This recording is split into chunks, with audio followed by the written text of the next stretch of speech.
Hello and welcome to the official countdown to the BSO at the BBC Proms, a gala celebration presented by our friends at Maryland Public Television. Tonight, for one night only, we are celebrating the U.S. broadcast premiere of the Baltimore Symphony Orchestra's performance from the 2018 BBC Proms at London's Royal Albert Hall. We are officially 1 hour to showtime, a show available on your main MPT high-definition channel and the MPT live stream at all affiliated platforms, including the BSO's own website, which you can view at bsomusic.org/Gala Celebration. I am Allison Burr-Livingstone, the Baltimore Symphony Orchestra's Vice President of Development, and your host for the next 40 minutes of exclusive pre-show content, including visits and commentary by some very special guests. Speaking of special guests, it seems only fitting that we are joined by the one and only music director of the BSO, Marin Alsop, to start. Marin, welcome, and what an exciting evening. Oh yeah, I'm absolutely thrilled, and many thanks to the BBC and to Maryland Public Television for making this happen. Agreed. Well, Marin, before we get started, I actually have some exciting news to share. You know, the arts give our hearts and our minds the tools to meet life's challenges, our current realities included. The BSO's Gala is traditionally our biggest fundraiser and friend-raiser, generating critical support for our education, community outreach, and artistic initiatives.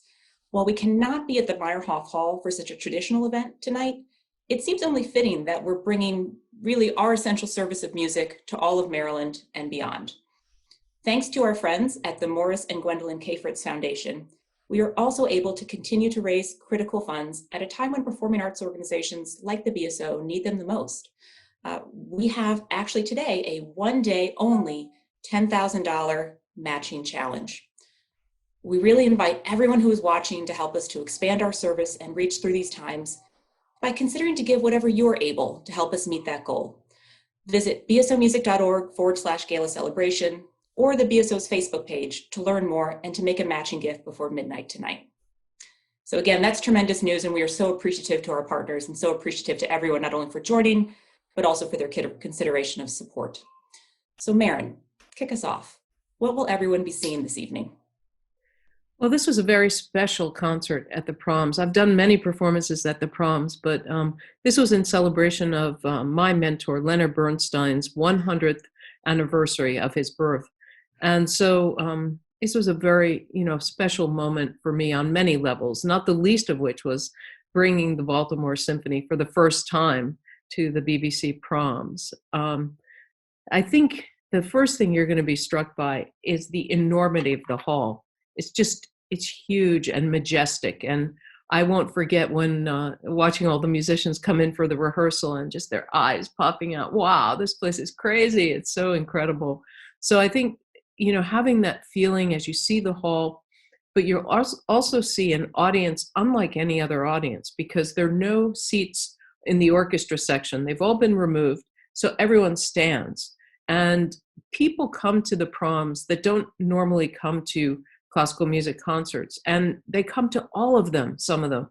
And it's really a special atmosphere. Everybody's there because they want to have a great evening. And you feel that, it's just an incredible vibe. And would you be able to just give everyone a briefing of the repertoire? So what are the works that everyone's going to hear performed? You mentioned, obviously, it was a Proms in celebration of Leonard Bernstein's birthday anniversary.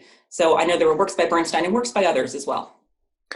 Well, our first half opened with two works by Leonard Bernstein. The first, an overture called Slava, and it's subtitled The Political Overture. He wrote this for Rostropovich, who, of course, emigrated to the United States from the Soviet Union.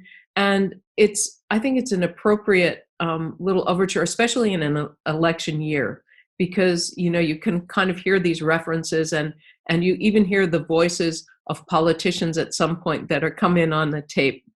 So that's a very short kind of celebratory, yet always with a message with Bernstein overture. And then after the intermission, you're going to hear Shostakovich's Fifth Symphony, which was a huge, what we call party piece of Leonard Bernstein. He loved performing that work. And of course, Bernstein was the first conductor to take an orchestra, the New York Philharmonic, to the Soviet Union during the Cold War. And this was a monumental moment So he even turned around and started talking to the audience about our similarities as opposed to our differences. And everyone was quite shocked at that. But I feel in this moment, it's perfect because we really need that kind of reaching across the divide now to unite us.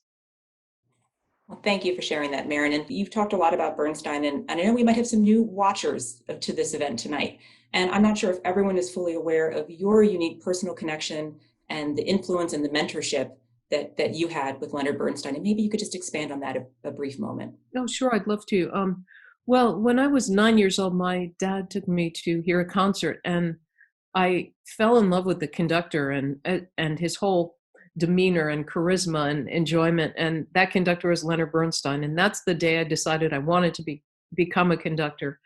And it only took a few years for me to finally end up not only becoming a conductor but becoming his student at Schleswig-Holstein and then later at Tanglewood.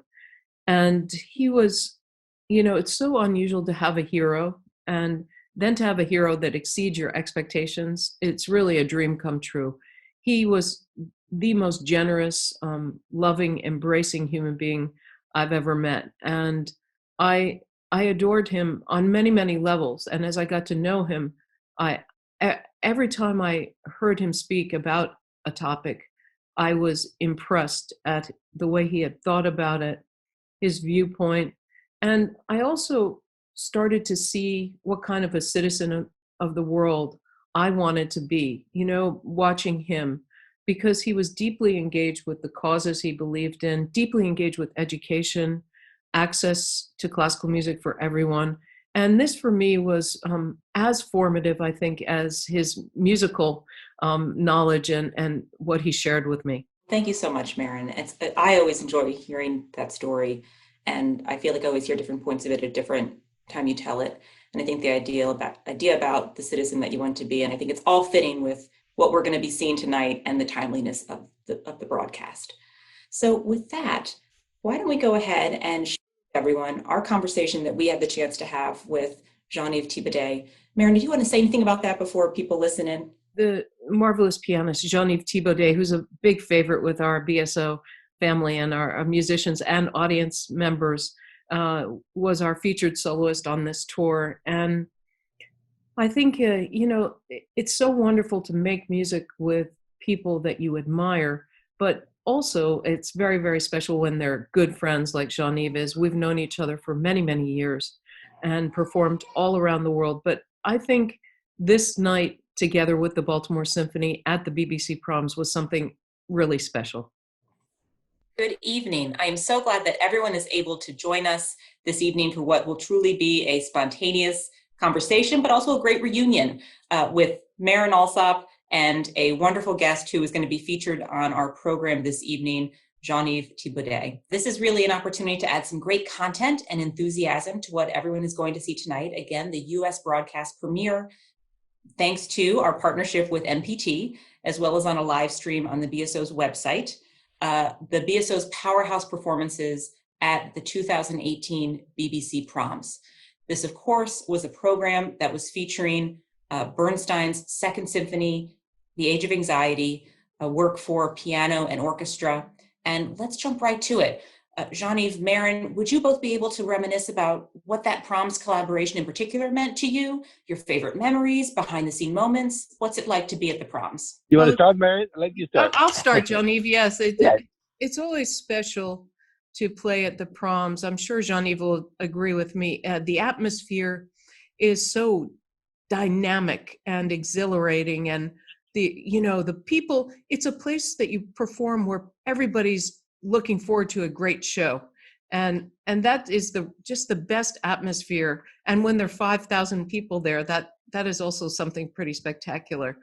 Do you agree, Jean-Yves? Absolutely. I mean, I always say when people ask me what are the most exciting places to perform in the world, and there's lots of beautiful concert halls, but the Proms is something that if you haven't experienced, you don't know what it is. And I think most of the orchestra, I mean, I remember their eyes when they arrived just for the rehearsal. They looked at that.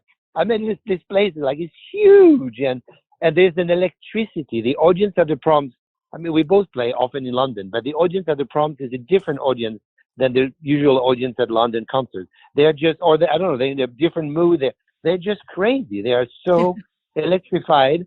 And there's that, people don't know that, but we come, the backstage, since it's all around like a big circus, we come from our dressing room and we go through like a tunnel. It's like a narrow tunnel that goes and arrives directly on stage.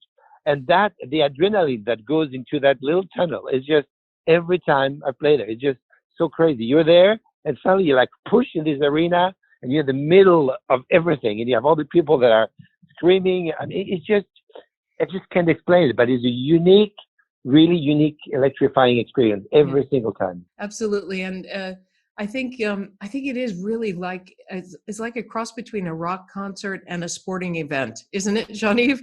Yeah, absolutely. That's a very good way to put it. And it's an incredible festival. They have, I think, 2 or 3 months. I forgot. I mean, how many concerts they put together. It's incredible. And it's so prestigious. And I always feel so privileged every time that I play there, because it's just one of those places that is just an iconic place. There's so many amazing things have happened there. And I remember the moment when we started speaking about the tour, and when Marin mentioned that we would play at the Proms, I said, oh my God, that would be so fantastic if we can make it happen. At that time, we were just trying to see if we can make it work. And it was just so exciting. For me, it was so wonderful also to, and I've been at the Proms, as Jean-Yves has, many times, but this was a really a special occasion to be there with each other. Jean-Yves is, Yes. one of my absolutely dearest friends, and I just love collaborating on making music together. And then to have our spectacular Baltimore Symphony for the first time there. And as Jean-Yves said, I love watching the musicians when their eyes just, popped like they were, toddlers at Christmas, right? It was just great. Absolutely. And I think it's one of those places that gives you, I think every artist, the moment you arrive on stage, you just want to give the absolute best. I mean, we always do give our best, of course. But I think in that place, if there's even more you can give, you're just so inspired and so excited that I think we're just bringing, everything comes to a level that is just so special. And the atmosphere and the magic of that place, it just happens every time. It's a very special performance. So I'm so happy that we could make it work, that we could be, as you said, Marin, we know each other for so many years. We've done so many fabulous things together. And that one was like a very special experience that we hadn't yet done together. So it's good that we're able to do it with the BSO and with this wonderful program, because that Age of Anxiety, I mean, that Bernstein piece, I played so much with you and I learned so much from you in that piece. And of course, you knew the maestro, which is something, if there's anything I can be jealous of, it's like I never met him and you knew him so well. So that for me is just to be near you because you knew him. It makes an incredible connection. It's so special.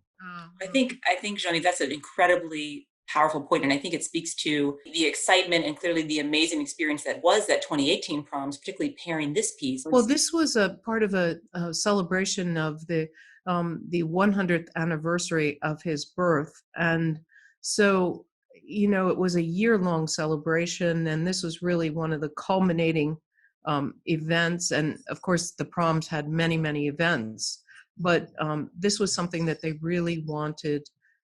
They wanted an American orchestra with me because I studied with Bernstein, and with a pianist that had a feel for this piece, which is, quintessentially Bernstein, combining, this serious classical music. I mean, a real skill and a real voice in classical music with his love for jazz. And of course, the fact that the piece is, it's really a portrayal of an epic poem by the British poet W.H. Auden. And it's fitting that we would hear it right now because it's all about loneliness and isolation and sort of daydreaming what could be in terms of gathering and getting together. So it's a series of vignettes, really.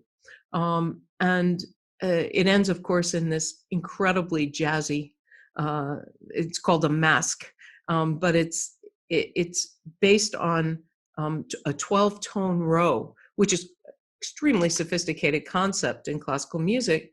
But then it devolves into a party, which is really what always happened when you're around Leonard Bernstein. I want to say, for me, all of everything you said, of course, I completely agree. I mean, it's fantastic. For me, it's just that piece, one of the most amazing moments. And as you said, right now we're going through a little bit of the same. I mean, it's true, that isolation feeling that everybody has. And one of the moments that for me is the most amazing is right before the end. It's the last coda when the piano finished playing, and it's maybe 1 minute, but that last crescendo with that incredible tutti, which is at the end is just hope, because behind all of that, it's always hope and faith, whatever you want to call it. But that joy at the end, that it's just exploding, and that last crescendo and that last phrase, every time it touches me so much when the strings come in, and it just grows and grows and grows. But it's so positive, it's so wonderful, and it's like a ray of sunshine. And I think that's really what we need. And I think when people are going to hear that piece, it's going to really bring them. It's going to bring them up. It will feel so good, even more than any other day. I agree, and it's a journey from the opening. You hear this duet in the clarinets, and it's a very sort of lonely, missing each other kind of duet, searching out. Yeah. And from that, it evolves into what Jean-Yves was just describing, this finale of hope and optimism and unison and gathering. And I think that's something we really can use today. Absolutely. And I want to share one, just because you mentioned that earlier about the anniversary of Bernstein. We were thinking about behind the scene moment. Well, I have one very clear that I remember. Of course, there was a big party after the concert. And then there was a big party after the tour, at the end of the tour, also in Edinburgh. And all this, but I just remember that moment when that huge cake arrived. Remember, Marin? Yes. And the huge cake that says "Happy Birthday, Lenny," and that was so wonderful. That was so sweet, and I'm so happy that we were able to actually perform on these days and at that moment of the anniversary. I mean, it made it so special. Yeah, right on his birthday. It was incredible. Yeah, I know, that was amazing. Yeah. That's just incredible. I think we'll have to try to dig into the archives and see if we can find a picture of the cake. Yes, I'm sure you will. I'm sure we will.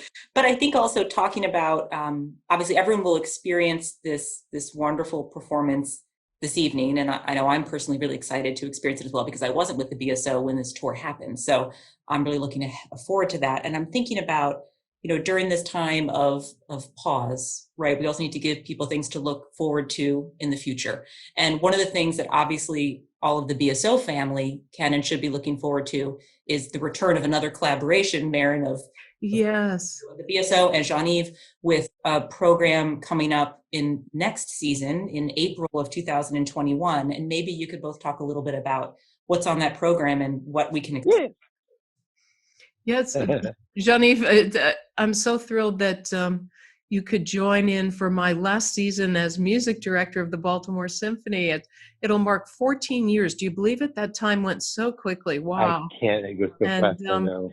And the idea, of course, is to bring the people that I love working with the most, and with whom the orchestra's had such a rich history. And we recorded the Gershwin, a whole disc of Gershwin with Jean-Yves. How many years ago was that, Jean-Yves?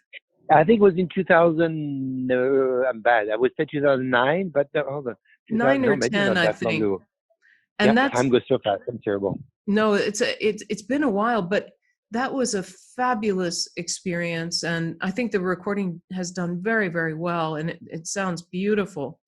So it was nice to think, when I was asked who would you like, your name was the first one, Jean-Yves, as always. Oh, thank you. And so we're looking at a concert with the iconic work that you play so incredibly, the Ravel piano concerto, and also pairing that with a little bit of Gershwin, just to harken back to our recording.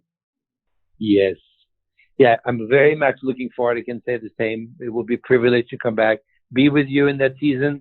And I mean, Ravel is one of my favorite piece in the world. I mean, it's very close to my soul and to my heart. I always loved that piece. Always part of my repertoire. We've done it so many times and in so many different places.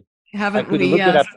up because I write everything in my score, and I could count how many times and how many continents and how many countries we've done it together. But that would be very special. And yes, that Gershwin album was so exciting. It was so well received. We had such a good time doing it.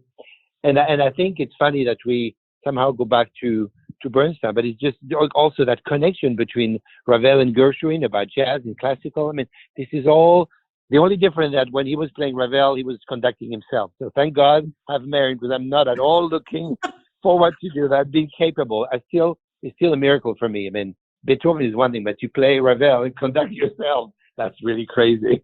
It's difficult enough, when we're all there, but so I shall look forward so much. Well, I can't wait. Well, I can't wait to be back in the concert hall. I miss it. Do you miss it, Jean-Yves?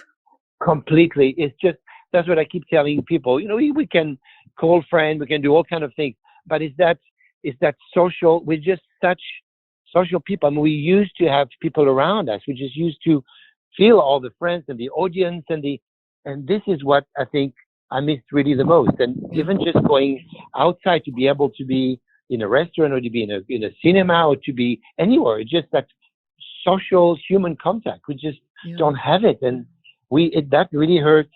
So, and also our music, our music is made to be shared with people. I mean, I know we can share it from home with videos, but it's just not the same. When you feel that music in a concert hall, you're sitting and you close your eyes and you just feel what the artist is giving you. It's an incredible, it's almost like a communion.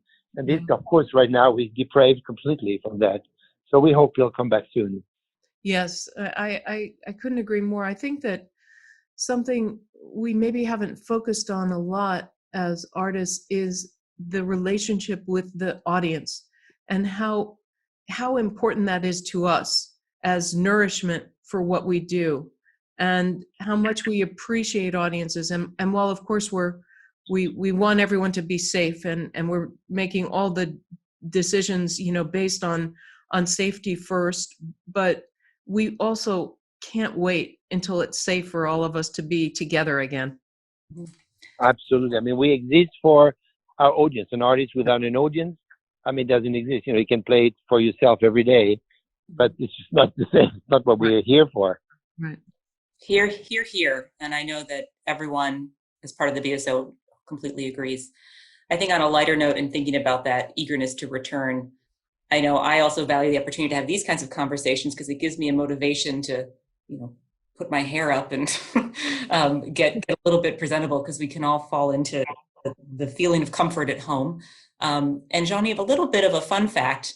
I know you're always someone who I am always so impressed by, not only your playing, but also your presentation. And I think that a little fun fact is you have a special hand in how you always present so well on stage, and it might be a little fun story that ties us back to, especially. Absolutely. Since I was a little kid, fashion is something that I was always fascinated. I remember going to shops and always looking at clothes, and I just always loved it. So it's something that was always part of me. So of course, when I started performing, I remember going the first time with my mother to a shop to get a little suit, because I had a concert. I didn't have any. So, and I remember going to the shop, and I was already there, running from one aisle to the other. I said, I want that shirt with that pants, with that pair of shoes, and I want that little neck. And everybody was laughing. I knew exactly what I wanted. So anyway, now a few years later, I always wanted to also be a little bit, not different to be different, but I just felt that for the male player, that frac, the attire that we all have, I just find it so. It just doesn't work anymore. I mean, our time is just looks so. I don't know, and always we only have to wear that for the rest of our life, every single concert. I found that so boring. And yet at the same time, you see those fabulous dresses that the ladies could have, and they can change them first half, second half, and we are just stuck with our black and white. So I was like, this is enough. So it's already 30 years ago, I decided not to wear anymore. I would not wear that for concerts. And I started having collaboration and discussion with designers. And so I had a few working, but I have to say that now it's been more than 15 years, if not even more. I met Vivian Westwood, Dame Vivian Westwood, who's the most incredible person, not only designer, but also the lady, the human being. She's just so incredible. And we became very close friends. And one day, I remember asking her very abruptly after a few dinner we had, the evening we spent together, I said, Vivian, would you do a special outfit for me to go on stage? And funny enough, it completely goes with our story because it was for the proms. I don't remember the year, but I was playing Rhapsody in Blue, and it was going to be on TV. And I said, please do. And she said, absolutely, I'd love to. So she made this first outfit that I still have, which is absolutely glorious, like everything she's made for me. And then we became really close. And I'm just now been all this year wearing on stage all her outfits, and they're all so beautiful, also practical. She thinks of practical details, and it's just wonderful to know her and be her friend. I feel so privileged. And the story is interesting because she was actually present at our proms concert. Vivian came with her husband Andreas. They come as much as they can when I play in London, of course, but they go out to concerts. She loves music, and she was there, and she loved it. I mean, she thought it was. She didn't know the piece. She thought Bernstein is right up her alley. She loved these kind of pieces. We spoke about it before. I briefed her a little bit, and she thought the orchestra was splendid. I mean, she was super excited, and it was so nice to have her there and to spend a little bit of time in my dressing room. I think I introduced her quickly to you, Marin. Of course, you had so many people around you. Everybody was so excited, but I think you met her briefly, and she's just such a remarkable lady. Great. Yeah, it's great though, because I think also, Jean-Yves, the fact that you bring this, it's not just about the playing, it's about the whole experience for the audience, the visual as well. And I think that's something that I've always enjoyed. And there's a level of fun in working together that is hard to describe. It's so much fun. And love you so much, and the orchestra loves you so much. We can't wait to see you in April. Thank you. Same here. I'm so happy that I'm part of it, and I'm so happy we can share it now with all our friends. Yes. They come to watch it on TV now. It'll be really exciting. So enjoy the show as much as we did. Yes, perfect. Thank you so much. So wasn't that a great conversation with Jean-Yves? He's so generous with his time, and we had such fun. But what I'm really excited about, Allison, is having our musicians join us now to sort of go down memory lane and remember what an incredible time we had together. We are so excited to be joined by more members of the BSO family. So it's my pleasure to do an official welcome. First and foremost, BSO Concertmaster and the Ruth Blaustein Rosenberg Chair, Jonathan Carney. Hi, John. Hello, everybody. First violin and our more recently newly endowed Paul and Amy Sponseller Chair, Holly Jenkins. Hi. Principal cello and the Joseph and Rebecca Meyerhoff Chair, Darius Skorczewski. Hey, Darius. Hi, how are you? Principal flute and Dr. Clyde Alvin Clapp Chair, Emily Scala. Hello, everyone. Assistant Principal Trumpet, Renee Shapiro. Howdy. And last but certainly not least, Principal Timpani, the Levy Family Chair, James Wyman. Buddy. Thank you guys all for joining us, and welcome to the official Gala Celebration pre-show and countdown. You all look great. Thank you. So, normally if this was a normal gala pre-show red carpet, we'd talk about, what are you wearing? But maybe it's a more appropriate introduction to talk a little bit more about what are you playing. Maybe we could talk a little bit more about your instruments and good stories, and really invite people to learn a little bit more about you and your position. Darius, would you like to kick us off about your cello? Absolutely. I'm playing on a Carlo Giuseppe Testori cello from 1702, and it comes from, generously from Marin's collection.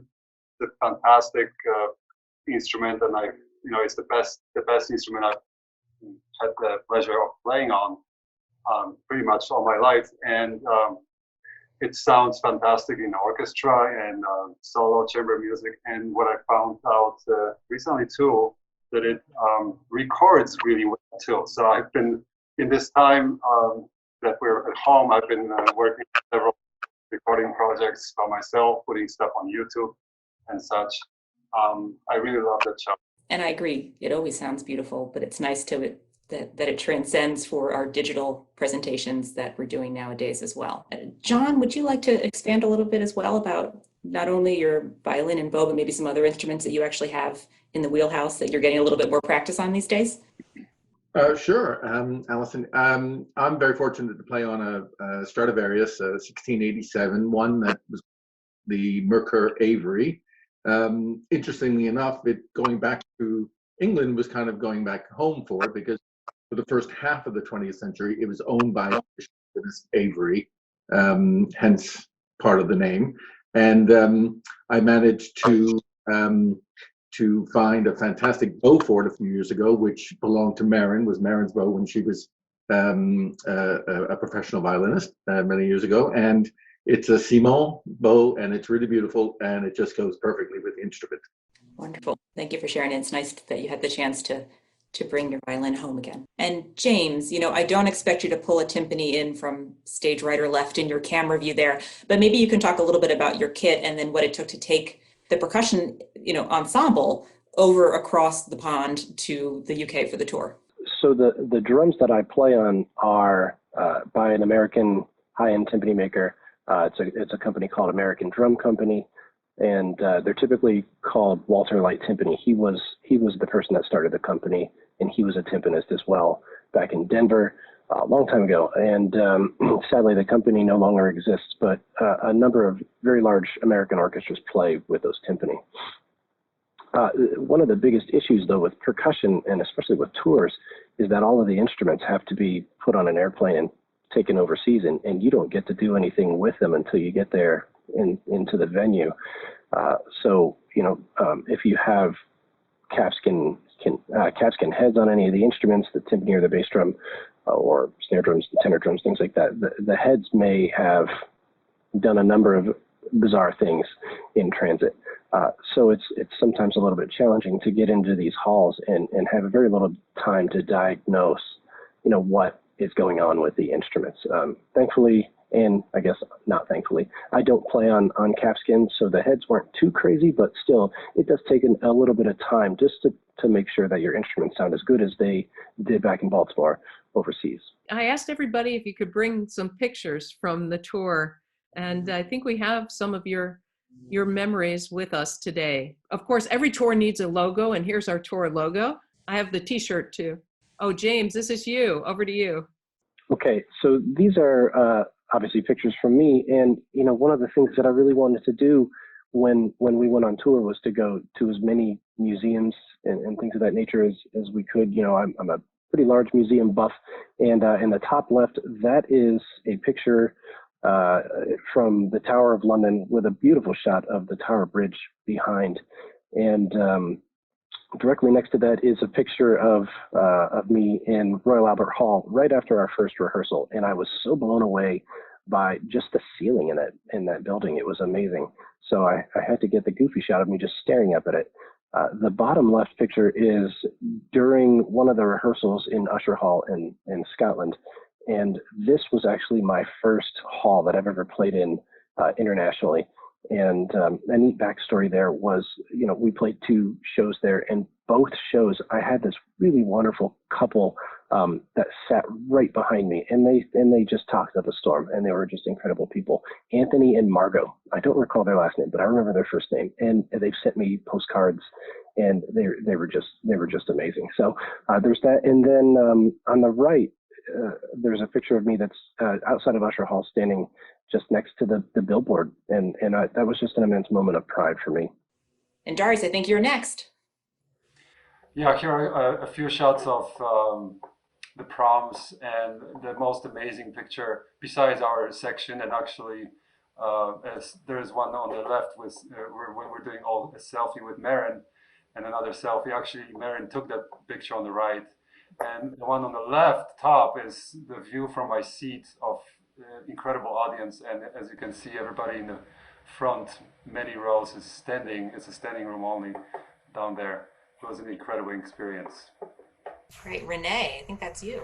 Yes, these are my cool memories of a fantastic tour. First, we have the touristy stuff, and one thing I did in London was go to the Westminster Abbey, and I was a little horrified to see all the stones that I was walking over. And as you can see, one there is Edward Elgar, and it was kind of cool seeing all the different composers.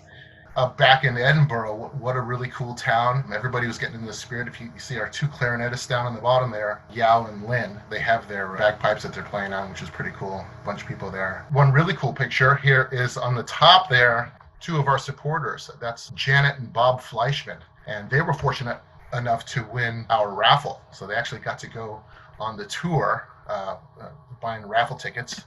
That was just really awesome. I got to know them. They didn't know anybody on the tour at all. And so we became good friends, and we still are. Thanks for sharing that, Renee. Yeah, I think it's great. An important point to mention.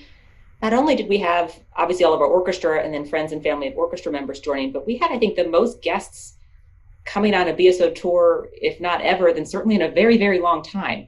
I think we had something like 83 guests in total that went on this trip. So it's great to share that memory also with the Fleischmans. Yeah, that was wonderful. Who else sent in some pictures? Emily, I think that's you, right? These are my pictures from the tour. Actually, my daughter Sophia traveled with me, so these are mostly her pictures. I'm really happy that she took them. She had the better phone, so the better quality photos.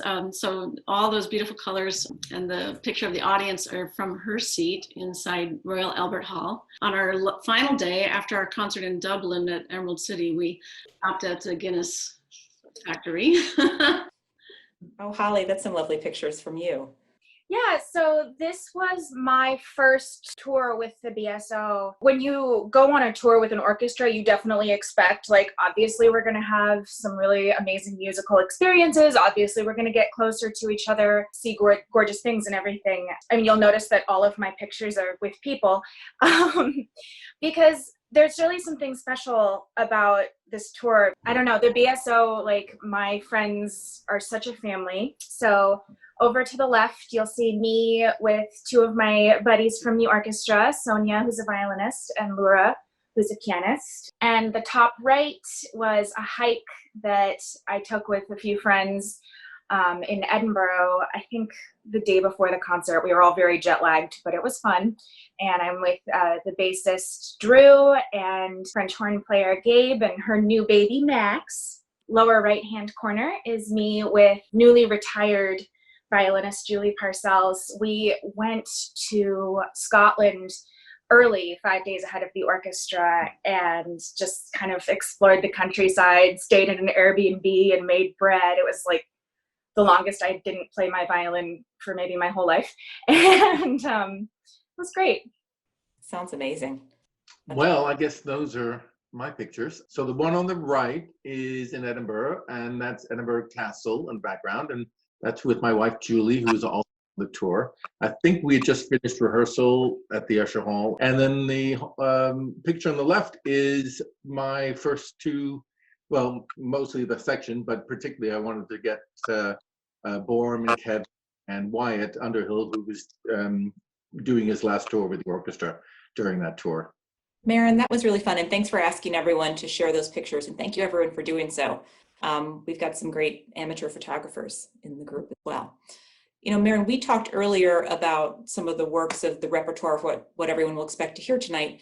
Maybe this is a chance where you and some other of our guests tonight can talk through kind of tips for listening, thinking back to that concert experience and how people can really take in the most of the performance this evening.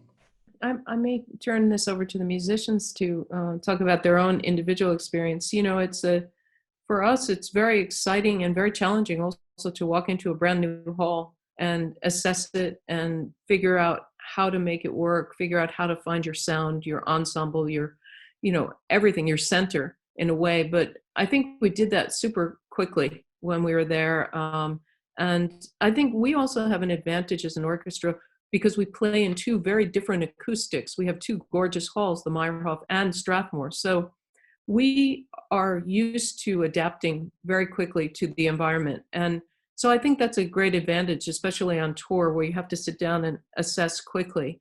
But I'll let my colleagues jump in and share some of their, I mean, for me, the challenge And it's always the challenge is to find the most compelling dynamic range for that particular hall. And I felt that we really succeeded with that, particularly in the Shostakovich, or the opening, the two clarinets at the opening of the Age of Anxiety. So quiet, could hear a pin drop. And especially when you have, I don't know, 1,000 people standing there, you know, just absolutely, you know, engaged like that. I don't know if you guys felt the same way. It was just, it was really something special. Yeah, so one of the biggest things for me was, you know, when we first had the little dress rehearsal before the concert at the Proms, you know, the house was just kind of starting to fill up. There was a handful of people in there, but it wasn't anything to worry about. And then we go off stage and we had to come on for the European entrance. And when we all walked out, that place was incredibly packed. And just the feeling in there was kind of terrifying. And, you know, I played so many shows over here. I'd just come off playing a concerto, and I wasn't even close to feeling that nervous. So when we walked out and just to see that many people, the amount of pressure and just the nerves, it was humongous. And I think that probably led to everybody playing such a great, heartfelt, just focused concert. I mean, everybody really, they just laid it out there. You know, I lived in England for a long time and spent a lot of time at the Albert Hall over the years. And so I was a little privy to some of the traditional things that the promenaders, which are the people who stand up in the front, like to do for visiting orchestras. So as exciting as it was to be there for the first time at the Baltimore Symphony, I had a little forward knowledge of what might happen. So traditionally, when the concertmaster stands up and gives the A from the piano for the orchestra to tune, the promenaders love to break out in rapturous applause that the concertmaster managed to hit the right note, which is kind of funny, but in itself. But so when I stood up, I pretended to hit the piano, but before I got there, I stopped and they broke out in the applause. And then, of course, I turned to them and smiled and they all giggled. So when you're listening to the broadcast, the BBC usually records that part of it. So if you hear a bunch of laughter and tittering going on from the audience, you'll know why. Renee, how was it for you on trumpet? Well, this was like a dream come true. I have to say, you know, first to be on TV, and then the other thing to come out with my wah-wah mute and go wah-wah, you know, in the first tune we did the Slava Overture, which was a whole lot of fun. And of course, Shostakovich, what a wonderful piece. But about the acoustic, there wasn't really any feedback. So it was kind of like an abyss. It was really neat. You know, what we get at Strathmore and the Meyerhof, you know, we play a lot less, but over there, you were like more, because, you know. So you were happy because you could play loud. Is that the idea? Yes, it was a little disconcerting. You mean you've never seen me say, play louder, play louder? Unfortunately. Sorry. Oh, my apologies. Oh, Emily, how about you? How was it for flute in that space? You know, that's so interesting because I was more focused on the fact that it was Amal Golkenauer, our new piccolo player's first set of concerts publicly with the orchestra, and we had a lot of interactive parts together. But also you know, Marin, you had invited me several years earlier to play a tour with the Sao Paulo State Orchestra, and we had gone to 13 different concert halls at that time, all of them extremely different. So in a way, I was very well prepared for it not to meet any expectations that I had. Holly, how was it for you being part of the section and also having that experience of the big hall? So at that point, I was sitting in the second violins. That was my initial position here. And I was actually really surprised, like playing in a section, that I could get that nervous for a concert.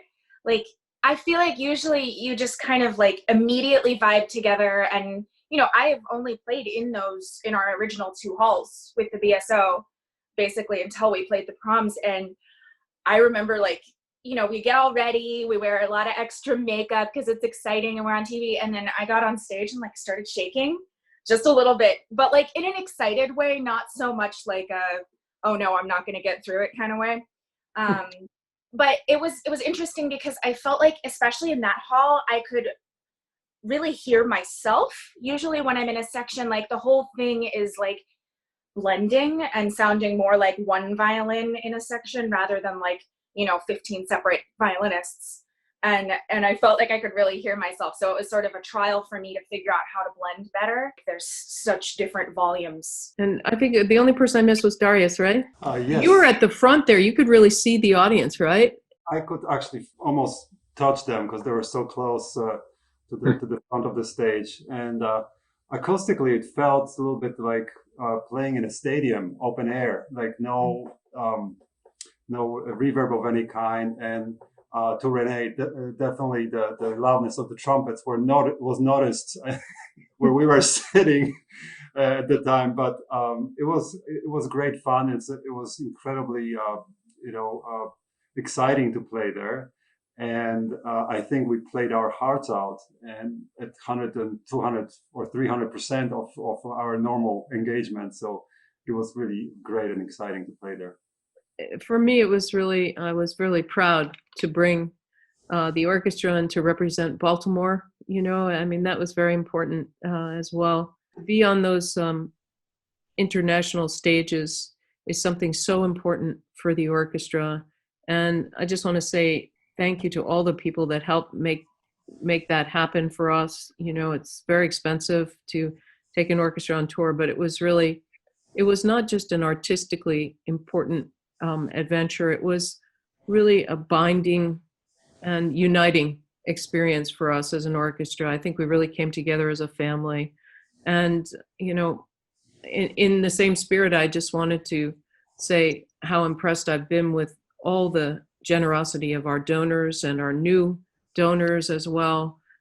Thank you for everyone that's turned in their tickets and not asked for their money back during this difficult time. We really appreciated it.